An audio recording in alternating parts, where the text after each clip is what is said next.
Welcome to the world of the bull market 2021, where brokerage houses routinely raise their price targets each day, often on the same stocks, and the public just laps it up. Buy. And that includes today, where the Dow gained 60 points, S&P advanced 0.04%, Nasdaq climbed 0.28%. How's it work? Okay, analysts each morning go into their offices, or do it at home these days, and they talk to their sales forces, and they say, listen, here's something you should pound the table on. By way of emphasis, you know what they do? They don't say, ooh, I really like it. No. They say, I'm going to raise my price target for the stock. So if they want to beat the drum for Tesla stock, which is up $38 today to $849, they would come in tomorrow and say that they love something about Tesla. I don't make up something. I have strong Chinese sales and go, raising price target Tesla, $800 goes to $1,000 because of strength in the PRC. Or with the stock of Goldman Sachs, now over $300. Maybe they would say taking up Goldman's price target from $300 to $360 on better trading or something. And you know what? It works. Almost every single time a Wall Street analyst says the stock's going higher, perhaps far higher, the market proves them right. There are just that many bulls out there. People want to believe. This is an extraordinary moment, people. I've been at this game for 40 years. This is unbelievable. It's incredible that something as prosaic as price target boosts are actually moving stocks higher. The ultimate self-fulfilling prophecies. How did we get here? It has to do with what happened almost a year ago when COVID hit and the market crashed. Now, if you go back to the big March sell-off, analysts across the board believed that the pandemic would take out every sector. We got gigantic estimate cuts, and they took a meat cleaver to their price targets for a host of different sectors, like the retailers, the drug companies, autos, tech, travel, entertainment, because with the national lockdown, it seemed like we were headed for a brutal recession.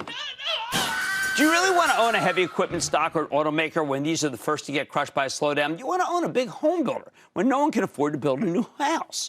You want a railroad when each and every single cargo line is plummeting. You want a restaurant chain when the restaurants are all closed. A cab company when nobody's taking cabs. All that seemed pretty logical if you go back. Remember? Logical at the time. So all these stocks got annihilated. It was what we call a vicious cycle down. Business will get soft, so the analysts have to cut their price targets ahead of the inevitable decline. And when those numbers come down, the stocks fall with it. But the decline didn't last because two anomalous things happened. First, Fed Chief Jay Powell, Treasury Secretary Steve Mnuchin, and Speaker of the House Nancy Pelosi actually hammered out a plan to bail out the economy. Yes, Democrats and Republicans, with loan guarantees and stimulus checks to help businesses stay alive while putting money in people's pockets. This was the most effective federal response to a recession in living memory. Second, despite the endless Cassandra warnings that it would take ages to develop a vaccine, remember the previous record was four years, and that was for mumps. They kept saying that, and mumps was very easy to cure. Well, modern science got it together. Yes, it did it in less than a year. Unbelievable, miraculous. In fact, Moderna had their vaccine candidate ready in a matter of days. They just needed to test it to make sure it worked.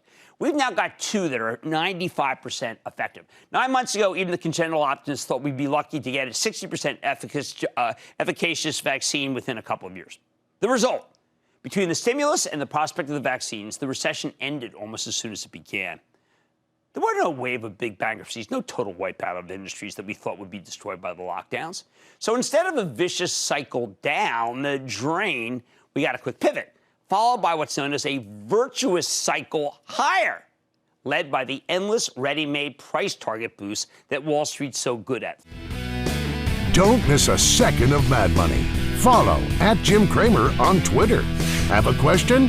Tweet Cramer. #MadTweets. Send Jim an email to madmoney@cnbc.com or give us a call at 1-800-743-CNBC. Miss something?